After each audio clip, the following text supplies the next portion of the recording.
This is the Rip and Read featuring Curtis Sliwa. Now to the Bernard McGurk studios of 77 WABC and Curtis Sliwa. And so Curtis Sliwa is your upcoming host. Curtis, the U.S. Surgeon General wants a new warning on booze because it's such a leading cause of cancer. So let me get this straight. Cigarettes cause cancer, right? We see that on the pack. But the state likes to tax the hell out of a pack, right? We know the states make a lot of money by taxing booze. So basically, they're going to be taxing something that causes cancer, right? I guess that's true, yeah. And then next up is weed. We know the weed must cause cancer because you inhale it, right? It's a smoke. Right.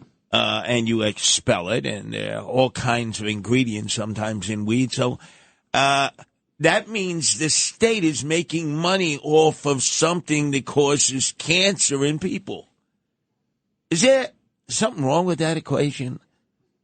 I mean, well, I guess in essence, what you could say if you're playing devil's advocate is it's like a disincentive to buying it. So they're taxing you to say you shouldn't do this. So basically, like in New York City, where you pay $17 for a pack of cigarettes, whereas down in North Carolina, you can get that pack for $4 because everything is taxes.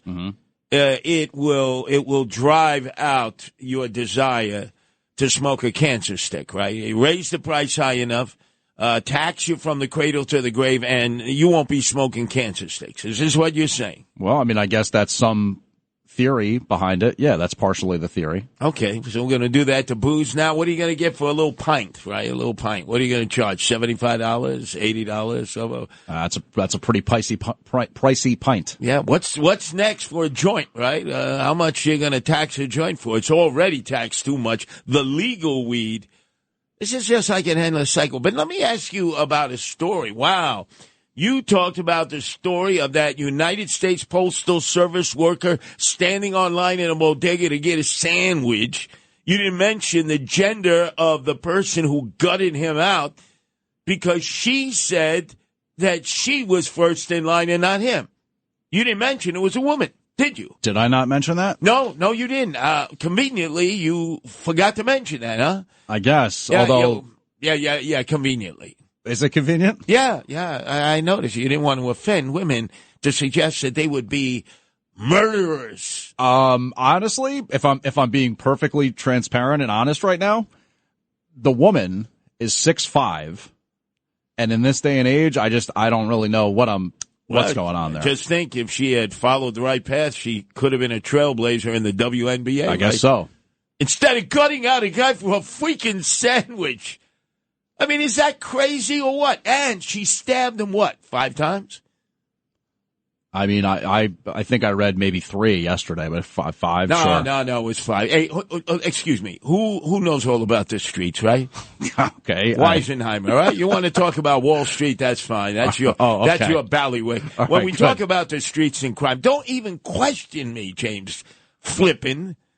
Your flip, what do you call that? Your followers now that you do talk radio? That's the flip flock. Oh, God. Oh, flip flock. Okay. What about like Flacco? What about your governor? Talk about a flip flock. Talk about a guy who, if anybody should ever get cancer, it should be half in the bag Murphy from drinking alcohol, because he's a lush. I mean, we've seen him that before 5 o'clock, he shakes, when he's in Trenton. Like a leaf. Right, in the executive wing of the administrative building. And then all of a sudden he makes it to his favorite gin joint there on Red Bank. Man, and he hoists a few wet ones. And I'm telling you, man, the guy is like, he's on his way. Rum Rouge, Jake Lake, the whole 9 yards. He's on a bender. I heard you say Red Bank. I'm looking at your jacket right now, the beret. I was waiting for the Rum Rouge. Okay, that too. But now I see that he doesn't seem to care that the state that has had the most flight in 7 years, every year they lead the way, is New Jersey. He doesn't seem to care. In fact, this is his reaction whenever he's asked about why are so many people leaving New Jersey every year. And I would say this, if you're a one-issue voter and tax rate is your issue, we're probably not your state. We're probably not your state, right? We're probably not your state. Yeah. That was one of the great political ads. Unfortunately, Jack Ciattarelli couldn't get it done the last time, but Speaking of you're a big fan of the looping of the audio. Yes. So they had a great ad where one of the versions of it ended with, "We're probably not your state. We're probably not your state." And for 7 years out of an 8-year term, a second 4-year term, which is mindless how people would elect somebody, unless they're masochists. Because remember, what's the other thing that Governor Half-in-the-Bag Murphy was known for? Chastising the very voters who put him into office. Knuckleheads, knuckleheads, knuckleheads, knuckleheads, knuckleheads, knuckleheads, knuckleheads. So he calls you knuckleheads. He says, you don't like the property tax, leave. They leave. And thank God you have term limits, or you'd be living with this guy in perpetuity. Mm-hmm. What is it about everybody in New Jersey? They hear that on somebody's resume, they were a big macher at Goldmine Sachs, right? Remember John Corzine? Was he not like the worst governor of all time? Was he? I mean, he was definitely, I would imagine, amongst the tops. He sucked. Come on, admit it. He was horrible. I mean, was he really? I'm not going to stand up for any of them, but I don't know that any of them were that great. Okay, all right, make excuses Todd for him. Whitless. So then, Todd Whitless. Who do you then end up electing? Half-in-the-Bag Murphy. What is on his resume? Oh, he was a big mock at Goldmine Sachs. Yeah. Up next in the batter's box, Noam Layden's favorite. He's always in the hot tub with him up there in Jersey City on. What is that, in the Hill, or what do they call that area? The Heights? Yeah, the Heights, with all the trendoids, freakazoids, jet setters.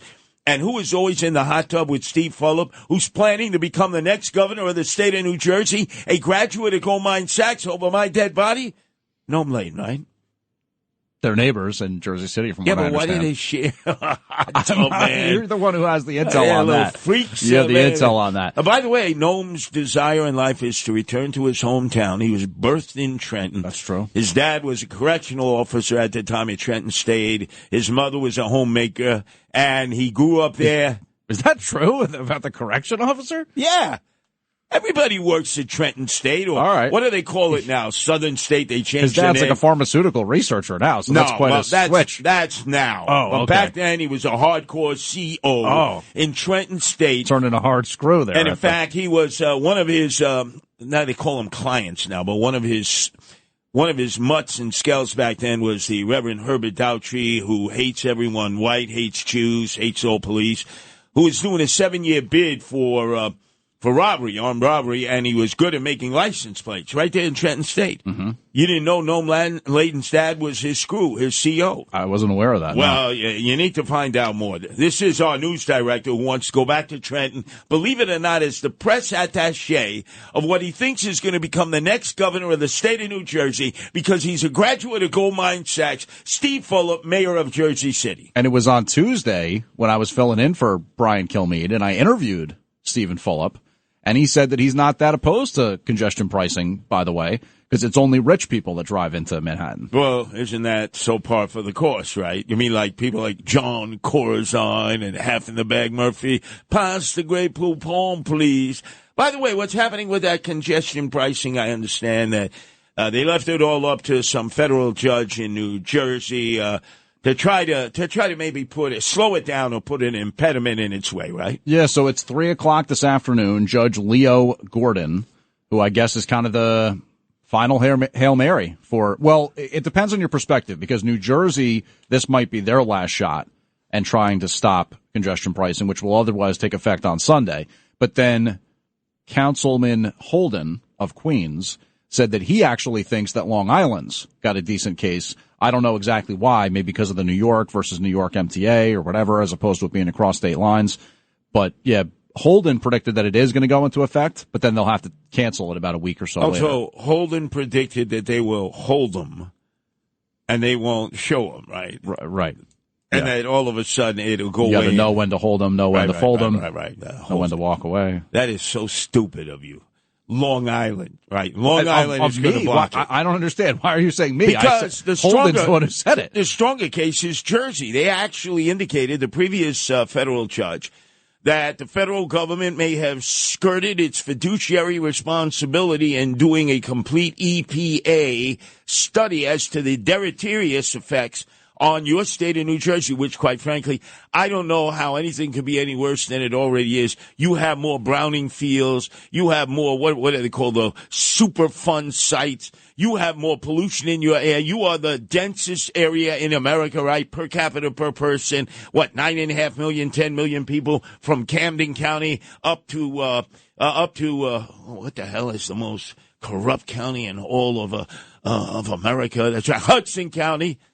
I mean, how could it get any worse environmentally? Well, I would just like to say that for those of us who actually live in New Jersey, a.k.a. the Garden State, there's the beautiful New Jersey Shore, there's the Western Reaches, there's the, of course, blueberry farms down in the southern part of the state, the cranberry as well. Look, nobody gets down there unless they get through the Cancer Belt first.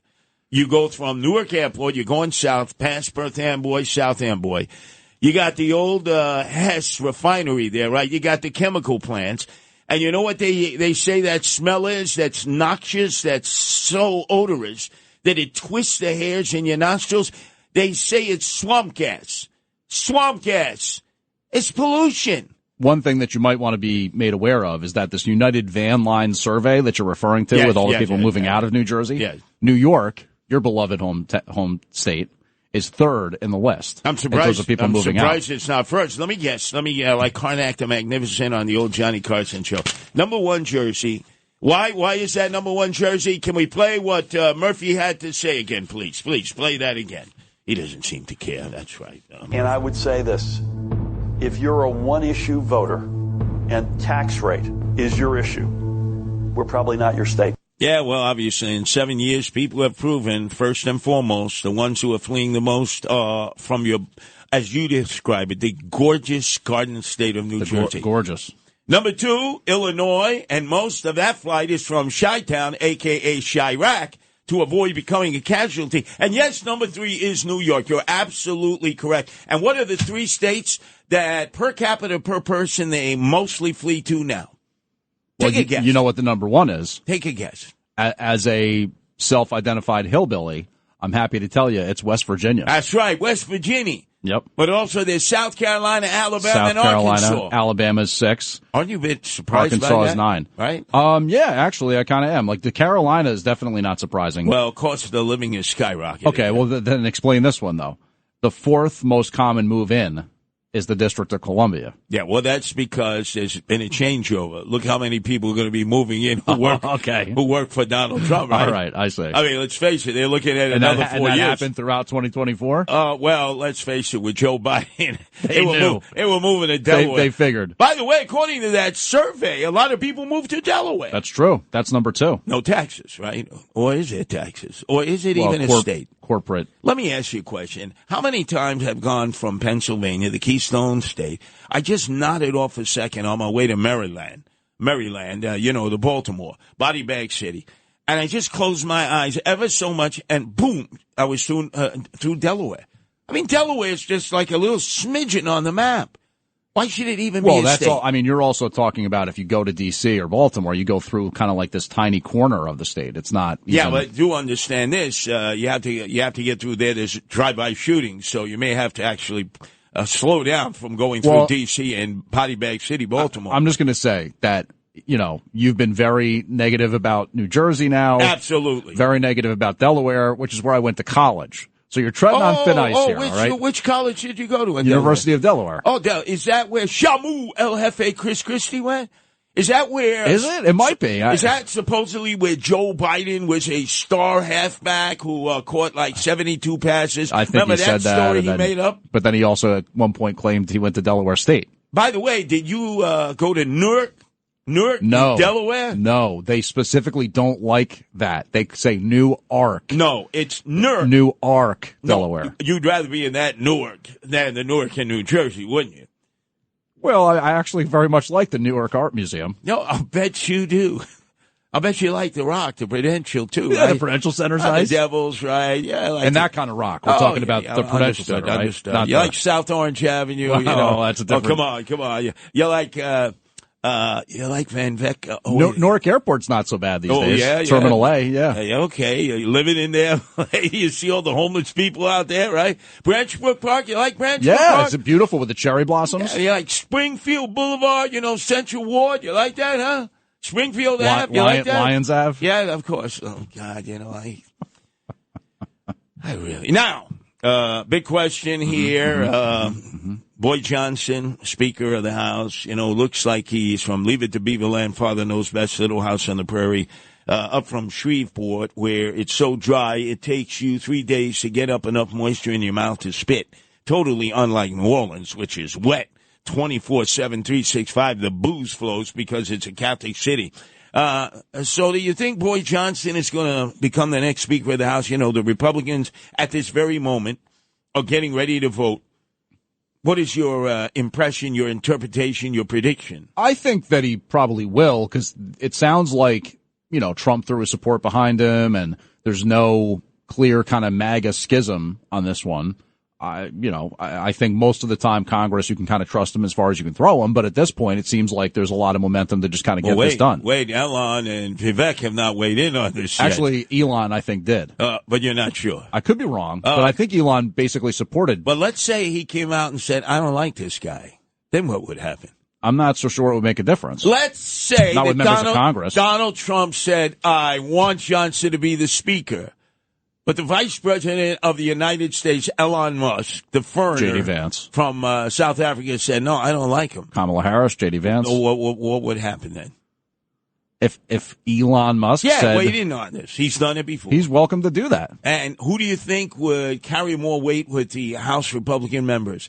Elon and his accounts, right, or Donald Trump and his presidency? Quite clearly, it's Trump. Oh, yeah. I wouldn't count on that. And then let me finish this up. Number 8, Aaron, what's his name again, of the New York Jets? Aaron Rodgers? Yeah, Aaron Rodgers. Remember, he was... It's not Mr. Rodgers. Supposed to take the Jets to the Super Bowl, right? 2 years running.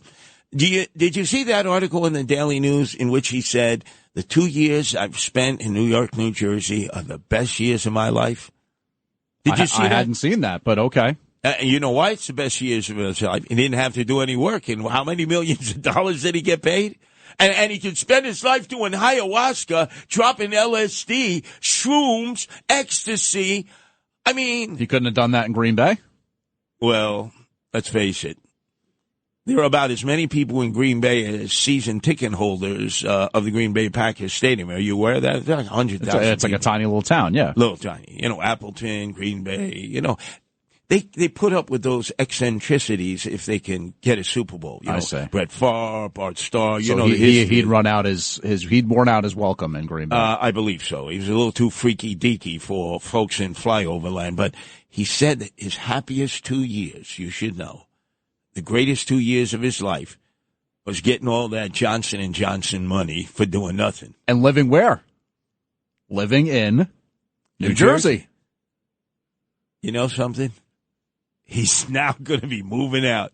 Get the Allied moving lines because the Jets ain't going to have number 8 and his ayahuasca Rodgers. And by the way, was there ever an apology to Greg Kelly? As you know, Greg Kelly took him on early in that whole controversy about can you be a top-flight NFL quarterback while promoting the use of ecstasy and LSD? Did anybody ever apologize to Greg Kelly? Remember, they were making fun of him. Not that I'm aware of, no. You think you should solicit apologies now?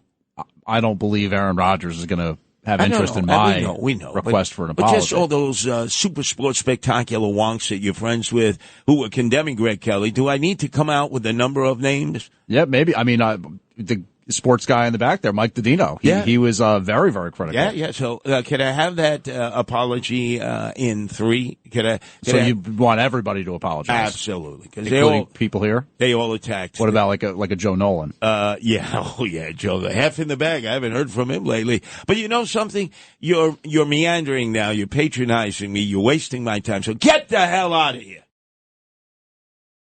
Curtis Sliwa. Curtis Sliwa. Rip and read. Check this out. This is the Rip and Read featuring Curtis Sliwa. Now to the Bernard McGurk studios of 77 WABC and Curtis Sliwa. This is the Rip and Read. I'm a break, so You know it. we can't wait to break, hell yeah. Popping off this drink, hell yeah. Love for heaven's sake, hell yeah. Let's go. All day, hell yeah. Oh, you know what goes on. Counting cake, Lunch hour in New York City. A plume of marijuana smoke just hovers over the city. I mean, people are out during their lunch break. They're vaping. They're rolling up joints. They're smoking spliffs, bongs, and especially the number one thing is they love those blunts. You know, Justin. You know, you get those Philly blunts. They hollow them out in honor of the Philadelphia Eagles, right? Or the Philadelphia Phillies. I don't know, one or the other. And they like smoking it everywhere. Smoking it in the subway. Smoking it in the parks. Smoking it in the streets. You just can't escape it. You go into the foyer of a building. You can smell that cheap marijuana. Like, oh my God, couldn't they have at least gotten better buds, a better brand? The smell is offensive. And oftentimes you're walking around, it clings to your apparel, your clothes.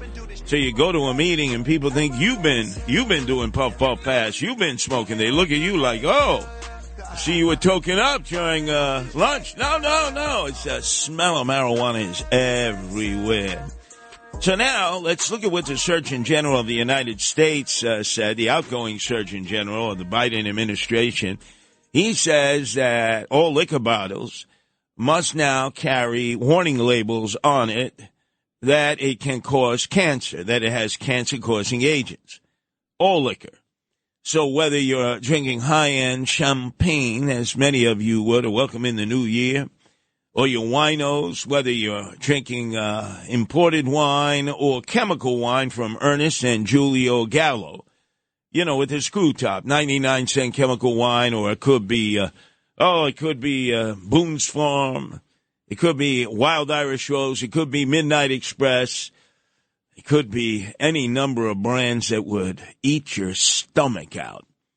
Or it could be any number of brews, whether a microbrewery or a top-of-the-line product from the Anheuser-Busch family, all their product lines. Or it could be the many Mexican beers that have flooded into our country. It doesn't matter. Now, when you go and you purchase your alcohol product, it's going to say, like cigarettes, that there is a danger that you can end up getting cancer by drinking the alcohol. So first it was cigarettes, and we've seen less and less cigarettes smoked around the country. The Bloomberg approach in full effect. He's raised the prices he did when he was in office astronomically. Almost 7/8 of the price is really in taxes, a variety of taxes. And it has spurned a underground economy of, thousands of vans who make that trip down to North Carolina from the tobacco fields and bring up those untaxed cigarettes, many of which you're purchasing in those bodegas and grocery stores as the hustlers go from store to store selling those cartons. Some of them are from the Middle East who do it. Some are North Africa. Some are Italians. Some are Asians. Almost every ethnic group of organized criminals is involved in bringing in untaxed cigarettes. The differential is severe, but it all started with the Surgeon General saying that smoking cigarettes could be cancer-causing. So now we got two. So what are they going to say about herb? What are they going to say about weed? Especially because we know there are cancer-causing carcinogens in the smoke that you ingest. Maybe not in the edible products, but definitely in the smokable products. So you have this growing legal industry of the recreational use of marijuana got off to a horrific start in New York because Andrew Evil Eyes Cuomo, King Cuomo II, the son of Mario Faccia Brutta Cuomo, hey, Andrew, ascendeme, tu si proviano sfacim. And like your father, you are. He said that he spent a year traveling to all the places that had legalized the recreational use of marijuana when he was governor, Massachusetts, Colorado, California, and that he was going to have a better plan than anyone else. Well, it's obvious that plan never manifested itself because you had people selling illegally in greater numbers than ever before. And now there are more illegal pot shops than there are legal pot shops. But the prediction is from Kathy Crime Wave Holcomb because the governor is filled with nonsense. She predicts that New York legal marijuana for the recreational use will generate sales that could double to $1.5 billion by 2025. But no prediction on how much illegal marijuana is going to be spent and how much money is going into the coffers of the hustlers, the criminals, the narco-terrorists. And then New Jersey, 3 years in to the legalization of the recreational use of marijuana, has reported $1 billion that they've been able to put into the Treasury. 131 legal pot shops in 20 of the 21 counties. And it seems like so many states want to take the same trip. And I call it the Trinity, the Troika, the Trifecta. So as the Surgeon General begins to warn us more and more about the dangers of smoking cigars, cigarettes, Tiparillos, and now is going to warn us about the dangers of drinking beer and wine and hard liquor, and I predict soon will be warning us about inhaling the smoke from weed as it has cancer-causing carcinogens, then our states will be generating maybe billions of dollars, but also spending more than that to treat people who are coming down with cancer-causing problems as a result of them drinking liquor, smoking cigarettes, or doing puff-puff-pass. Seems like an endless circle. Is it all worth it, ladies and gentlemen? This argument will continue. And you better believe that we're going to be focusing it on much of it in future Rip and Reads here exclusively on WABC. This is the Rip and Read featuring Curtis Sliwa. Now to the Bernard McGurk studios of 77 WABC and Curtis Sliwa. Get on your feet. Get up and make it happen. Get on your feet. And they wonder why the people keep leaving the blue states and heading to the red states. Number one reason, fear that leads to flight, and they don't come back. The other, the quality of life, which has crashed in blue states. And, of course, the cost of living, which continues to escalate in the blue states. You get less services, more demands, and now we're on the precipice of congestion pricing that's going to impact everybody who comes into New York City on four wheels south of 60th Street. We're awaiting a determination from a federal judge, out of the many federal judges weighing in on this in New Jersey today at 3. You better be listening to WABC for all those updates.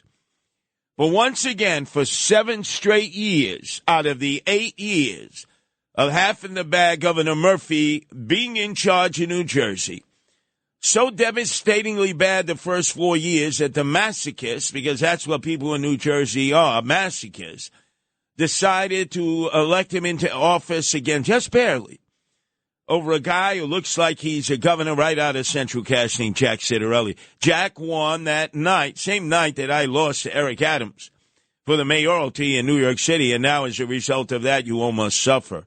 Yeah, okay, you voted for Eric Adams, now you must suffer, and you are suffering. But that's the same night that they were tallying up the ballots for who would become the next governor of the state of New Jersey. And on paper, half in the bag, Murphy won. Well, They'll do it all over again next year. But in the interim, Murphy is not at all shy about acknowledging that as governor, 7 years running, his state has had more fear that has led to flight because of the cost of property taxes than any other state in the nation. And he just couldn't give Jack Diddley squat.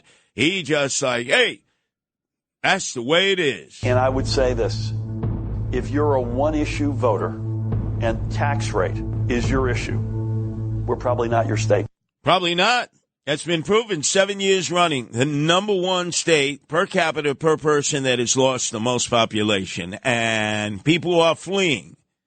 I'll let you know momentarily what the new locations are. It's not as much Florida, where the rates of flood insurance have been prohibitive. Car insurance is skyrocketing. Oh, my God. Just the cost of living is really zoomed up. So many people moving into Florida from the Panhandle right on down to Key West. It's almost cost prohibitive now. To even Texas, which has always been extraordinarily affordable. Even now, there are problems in Texas that are no longer enticing people to move there in the same per capita numbers. The top 4 states in the nation that people are leaving blue states for, blue states and blue municipalities. Number 1, believe it or not, West Virginia. They're going into hillbilly country. They claim the quality of life is better, the cost of living is better.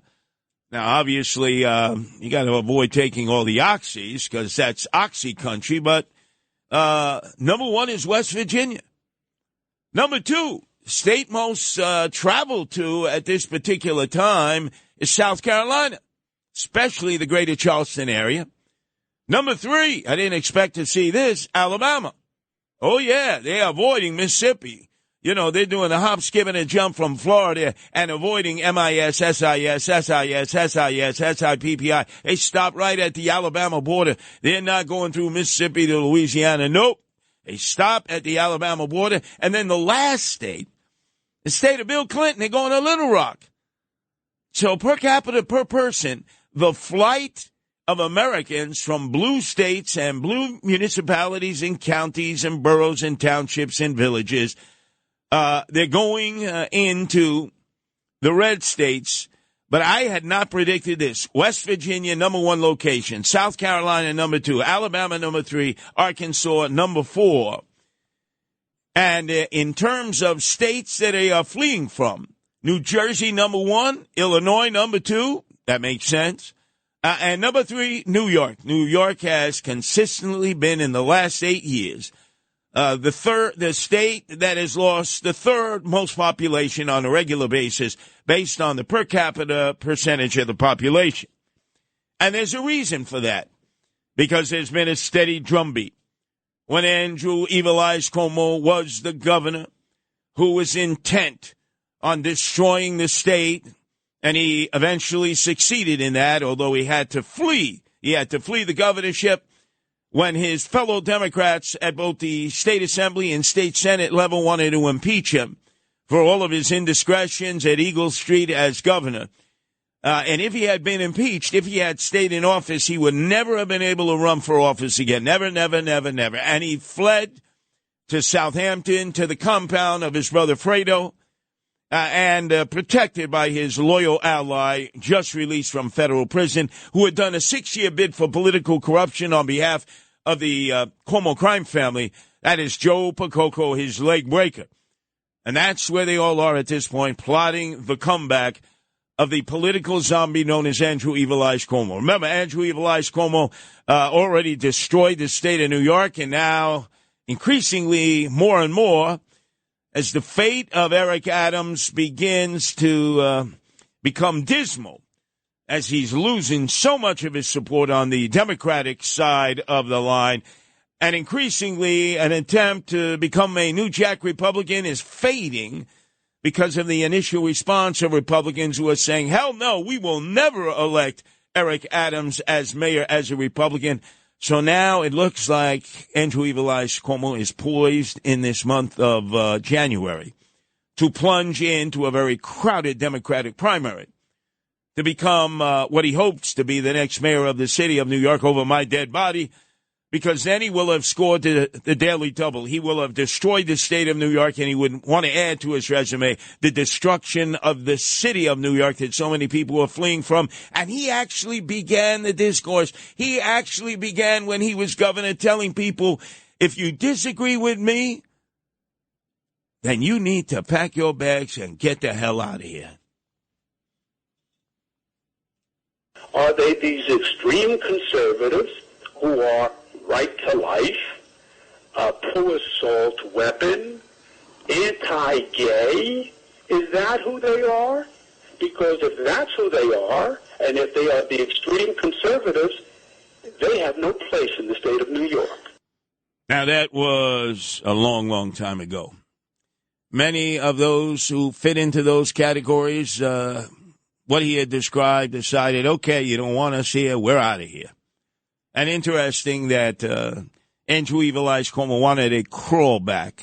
That is, even if you moved out of New York, they still wanted to tax you for a certain period of time, which you would think is like unconstitutional, un-American. You're living, let's say, in Tennessee. You're a Tennessee stump jumper going back and forth across the Mississippi to Missouri. And Andrew Evil Eyes Cuomo, like his father, Mario Faccia Brutta Cuomo, tried to impose on those fleeing what they call a state tax clawback.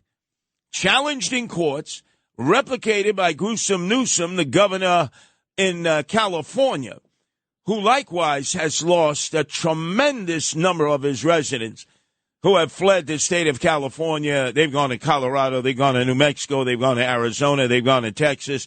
And they are subject to a clawback themselves. What that means is, even though you would figure they left the state lock, stock, and barrel, they still want to tax them. They want to tax them for another 5 years. You say, how could that be? But it's what exists. So now, who followed in the footsteps of Andrew Evil Eyes Cuomo, urging everyone to leave? We know who. But to add insult to injury, it was the same governor, Andrew Evil Eyes Cuomo, who imposed the no-cash bail that has caused so many problems from Buffalo to Brooklyn that the exodus continues because no one is willing to lift the no-cash bail at the state legislative area. Stuart Cousins, the Democratic leader of the state Senate, Carl the Crook Hasty, Speaker of the Assembly from the Bronx, they've imposed no cash bail. They signed on to it. They became adherents of it. When Andrew Evil Eyes Cuomo asked them to sign on to it and support it, he was sort of their Moses at the time, and we've been plagued ever since. Remember in 2018? Remember how much they love no cash bail. In America, you are still innocent until proven guilty. And that's whether you're black or white. That's whether you're rich or poor. We're going to end the cash bail system once and for all. We're going to do it in New York, and we're going to do it this year. And they cheered. They cheered in the state legislature controlled by the Democrats. And they refused to do anything to extricate it. And Andrew Evil Eyes Cuomo, launching a comeback attempt like a political zombie, will never address the question, were you wrong about no cash bail? Were you wrong? Refuses to answer. And then as he segued out, fearing impeachment, which would have prevented Andrew Evil Eyes Cuomo from ever running for political office again, and feared being indicted while he was in Fredo's compound in Southampton, hitting the mattresses, stirring the marinara sauce, and planning his political comeback. Oh, you know, she always wanted to do better than Cuomo. His lieutenant governor elevated to governor status, Kathy Hochul, who told everybody, if you ain't for me, pack your bags and pound the Greyhound and get the hell out of town. The fate of democracy in this country. That's what we're fighting for, my friends. We are fighting for democracy. We're fighting to bring government back to the people and out of the hands of dictators. And we're here to say that the era of Trump and Zeldin and Molinaro, just jump on a bus and head down to Florida where you belong, okay? Get out of town. Get out of town. Because you don't represent our values. And boy, they did. And again, if you left town, she wanted a clawback. She wanted you to continue to pay taxes even though you weren't in New York. It's unconstitutional. And yet, this is what they want. They want to kick you out and still pick your pockets after you've left. And then, of course, we can't leave aside Eric Adams, swagger man with no plan. Because he's always hated white people. I know many of you say, how could that be? He goes to parties with white people, goes to fundraisers for white people, because he knows that's where the money is. Other than that, he really does hate white people, and you need to listen to what he has said over and over again, because there's code language in those words, like when he told all those hipsters and millennials hanging out in Starbucks, get the hell out of this city, because they don't belong here. Because of the color of their skin. You were here before Starbucks. You were here before others came and decided they wanted to be part of this city. Folks are not only hijacking your apartments and displacing your living arrangements, they displace your conversations and said the things that are important to you are no longer important. And they decide what's important and what's not important. Go back to Iowa. You go back to Ohio. New York City belongs to the people that was here and made New York City what it is. And I know I'm a New Yorker. I protected this city. I have a right to put my voice in how the city should run. Yeah. You put on a bulletproof vest for 22 years as a cop. You were a house mouse hiding in the precinct. You're a good test taker, got your white shirt, which gave you immunity. Man, the hate there. And that's why so many people have left. Again, in order. For the 7th year in a row, New Jersey is the state that has the most flight, followed by Illinois, followed by New York. The 4 states that are the beneficiaries per capita per person are red states, south of the Mason-Dixon line, where they still fly the stars and bars, the flag of trees, and the Johnny Red flag. West Virginia, South Carolina, Alabama, and Arkansas. And so as Paul Harvey would always tag off on his updates, and now you know the rest of the story. Now to the Bernard McGurk studios of 77 WABC and Curtis Sliwa. Curtis doesn't know about you, but he rips and reads. This is the Rip and Read. It's the left versus the right. In the right corner, It's James Flippin. in the left corner, it's Anthony Weiner. Live from Studio 77, it's a 77 WABC debate. Oh, my. How many weeks must this continue? But James Flippin is on the right for Saturday's Left versus Right. The only stationary individual in all of this over the years has been you, Anthony Weiner, on the left. They haven't even pretended to come up with anyone else. Yeah, but you're like the customato. You keep having your fingerprints on all these different combatants. You complain that they took you off, but Flippin's doing pretty well at this. Yeah, apparently so. The folks upstairs, they've just kept him in the rotation. I'm sure he's going to try to blame Joe Biden on all the terrorism and the blowing up of Teslas and these different things and guys getting arrested at City Hall. I'm sure this is Joe Biden's fault for some reason. Well, how else are we going to find out unless we listen? Saturdays 4 to 5. That's Left versus Right. If you missed any previous episodes, you had me originally. Then, of course, there was John Katsimatidis, there was Roger Stone, there was Dominic Carter, who they took out of it because he was going to have a stroke and a heart attack. Then they went back to me, and now it's James Flippin again. So go to WABCRadio.com. And before that, the hour before is Anthony Weiner in the middle. And many people came up to me and said, in the middle, man, he's a left-winger. Not according to other Democrats. Everything I read about you as you might be running for a city council seat in the Lower East Side is that you're the Scoop Jackson Democrat. Yeah, they're treating me like I'm some. Now, some of it's because I'm on the radio here, but some of it's also because I'm saying things like we should hire some more cops and put them on the beat. What? Yeah. And you see what Hochul did today? She finally introduced a bill to say that you know a lot about this with the guardian angels. Right now, if you want to remove someone who's got mental disabilities from the streets, you have to be able to show a judge that that person is going to imminent harm to do a harm to himself or to someone else. And no one could ever show that. But what they never did was change the law so you can say, well, if they can't participate in their own care, you can remove them. You've been talking about that. Your guardian angels see that all the time. I've been advocating for that. Finally, Hochul is introducing that bill today. It's about time they do. Now, will, though, she say, this is my signature piece of legislation. So you, Carl Hastie, who stood in the way of everything I wanted as Speaker of the Assembly, you, Stuart Cousins, Leader of the State Senate, who stood in the way of everything I wanted, are they going to capitulate to the governor? Because so far they basically said, well, we'll take a look at it. Well, this is what's been problem. Listen, this notion that we have a right to our public spaces. It's true, individuals have rights, and we shouldn't trample on those rights. But the rest of the community has rights, too. And we know these homeless people. We know who they are. We try to help them as best we can. But right now, the laws are failing them, and they're failing the rest of us. So we'll see if the legislature goes along. But Hochul, I don't understand. Yes, it's terrible. We see these terrible stories. But you have to have your head in the sand not to realize we've had a problem with emotionally disturbed people in our subways for the longest time, that it finally took a horror like we saw on video to get them to move is a pretty mind-boggling to me. Well, I tell you, if you don't control who gets into the system by paying their fare, you can impose all of these situations of removal of somebody once they're there. But I say these people, the homeless and the emotionally disturbed, they go in and out like they own the subway, like a lot of people do. 30% of the people don't even bother paying their fare anymore. You got to control the turnstile, because if not, then anybody can just come and go as they please. But that's just one of many stories in the naked city, Anthony Weiner.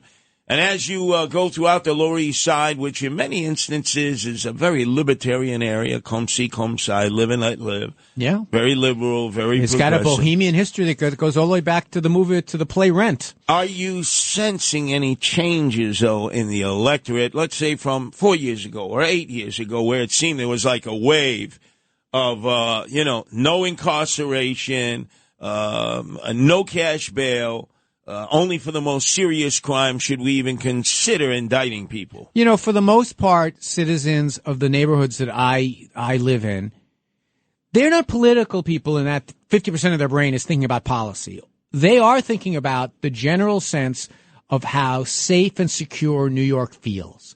And whether it be like the homeless problem we've talked about, whether it be the idea, we had a couple of murders on 14th Street. When you say to people, listen, we got to get the cops out of their RMPs and have them more on the streets, and we probably need more of them. We shouldn't just be paying them on overtime. People nod their head. You know, I don't believe that there's this idea about New Yorkers that they don't want security, they don't want safety, they don't want cleanliness. I think that that's wrong. And when you had 500,000 Democrats didn't even vote in 2024, that tells you there's a lot of discontent. And who knows, maybe I'll tap into that. Maybe you will too. So that's 500,000 people who didn't bother to vote for Donald Trump. They just didn't vote. Right. These are Democrats. You know, when everyone says, well, Trump did better. Well, he did by percentage terms, mostly because Democrats stayed home. And what does that tell you? That tells you that there's some discontent. Maybe it was about Harris. I don't know. I think it's also about Hochul. I think it's about Adams. I think it's generally about the way our city's been managed. Now, speaking of discontent, the House Speaker vote is taking place, and there is a small handful of Republicans who have said, I guess you're just going to have to wait for the vote to see which way I go. Trump has anointed Johnson, but then again, he anointed Ryan the last time, and a lot of people were pissed about that. So as you look in your crystal ball, and don't tell me Jeffries is going to be the Democratic minority leader. We know that. Everybody will be in line to vote for him.